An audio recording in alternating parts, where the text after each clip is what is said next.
చంద్రశేఖర్ రెడ్డి కాకినాడ మాజీ ఎమ్మెల్యే ఒకప్పుడు నియోజకవర్గంలోనే కాదు జిల్లాలోనే నా అంతటి వాడు లేడంటూ విచ్చలవిడిగా చెలరేగిపోయిన లీడర్. ఇంకా చెప్పాలంటే కాకినాడ సిటీలో నేనే రాజు నేనే మంత్రి అన్నంతగా విర్రవీగిపోయాడట ఈ మాజీ ఎమ్మెల్యే. కానీ కాలం మారింది. ఓటర్లు ఒక్క పెట్టున ఈడ్చికొట్టిన దెబ్బకు మనోడికి దిమ్మ తిరిగి బొమ్మ కనిపించడమే కాదు, ఇన్నేళ్లు లేనిది బర్త్డే వేడుకల్ని సైతం నియోజకవర్గానికి దూరంగా హైదరాబాద్లో కుటుంబ సభ్యులు అత్యంత సన్నిహితుల మధ్యనే జరుపుకున్నారట. ఇదే ఇప్పుడు టాక్ ఆఫ్ ది కాకినాడగా మారింది. ముందు వెనక చూసుకోకపోతే అలాగే ఉంటుంది అంటూ సెటైర్లు కూడా గట్టిగానే పడుతున్నాయట. ఇప్పటి వరకు 4 సార్లు ఎమ్మెల్యేగా పోటీ చేసి 2 సార్లు గెలిచారాయన. అయితే ఎప్పుడూ లేని విధంగా ఈసారి 56,572 ఓట్ల భారీ తేడాతో టీడీపీ అభ్యర్థి కొండబాబు చేతిలో ఘోరంగా ఓడిపోయారు చంద్రశేఖర్ రెడ్డి. అందుకనే ఒక్కొక్కరి నుంచి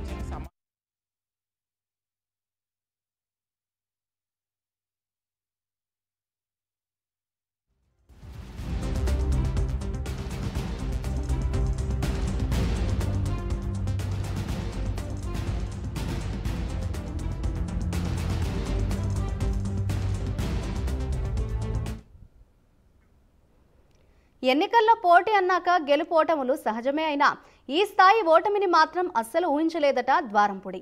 కాకినాడలో గత 4 ఎన్నికల్ని పరిశీలిస్తే ఎవరు గెలిచినా మెజార్టీ 25,000 లోపే. కానీ ఈసారి మాత్రం అంతకు రెట్టింపు అవడంపైనే చర్చ జరుగుతోంది రాజకీయ వర్గాల్లో.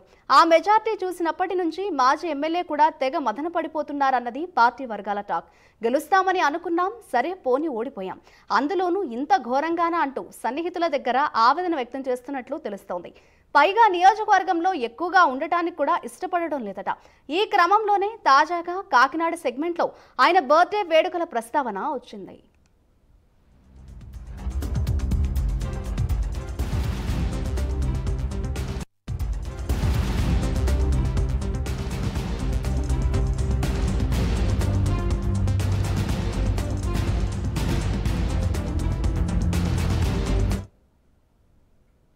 జూలై 8న వైఎస్ఆర్ జయంతి రోజునే ద్వారంపూడి చంద్రశేఖర్ రెడ్డి పుట్టినరోజు కావడంతో ఏటా ఆ రోజున గ్రాండ్గా సెలబ్రేట్ చేసేవారాయన. కానీ ఫస్ట్ టైం ఈసారి ఆ కార్యక్రమాలకు దూరంగా ఉన్నారు.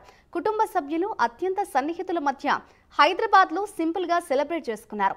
ఆయన అనుచరుల మధ్య కూడా ఇప్పుడు అదే చర్చాట. ఎప్పుడూ లేనిది ఇలా అవుట్ ఆఫ్ స్టేషన్ ఎందుకు వెళ్లారంటూ తెగ గుసగుసలాడుకుంటున్నట్లుగా తెలుస్తోంది. ఇప్పుడిప్పుడే జనాల్లోకి రావడం ఇష్టం లేదా, లేక వస్తే వాళ్ళు వేసే ప్రశ్నలకు సమాధానాలు చెప్పలేకనా అన్న మాటలు సైతం వినిపిస్తున్నాయట కాకినాడలో. ఎన్నికలకు ముందు పవన్ కళ్యాణ్ ద్వారంపూడి మధ్య డైలాగ్ వార్ నడిచింది. దమ్ముంటే నాపై పోటీ చేయాలంటూ అప్పట్లో పవన్ కు సవాల్ విసిరారు. ఇక కొత్త ప్రభుత్వం ఏర్పడ్డాక జరిగిన పరిణామాలతో ఉద్యోగుల విధులకు ఆటంకం కలిగించారంటూ మాజీ ఎమ్మెల్యే మీద పోలీస్ కేసు బుక్ అయింది. మరోవైపు ఆయన అక్రమ వ్యాపారాలపై దాడులు కొనసాగుతున్నాయి. ద్వారంపూడి కనుసన్నల్లోనే రేషన్ బియ్యం మాఫియా నడుస్తోందని స్వయంగా మంత్రి నాదెండ్ల మనోహర్ కామెంట్ చేసిన పరిస్థితి నెలకొంది. దాదాపు 35,000 క్వింటాల రేషన్ బియ్యాన్ని ఇప్పటిదాకా సీజ్ చేశారు అధికారులు. వాటి విలువ సుమారు 100 కోట్ల రూపాయల దాకా ఉంటుందని అంచనా వేశారు. ఆ సరుకంతా మాజీ ఎమ్మెల్యే వద్దనే ఉందనే ప్రచారం ఉంది.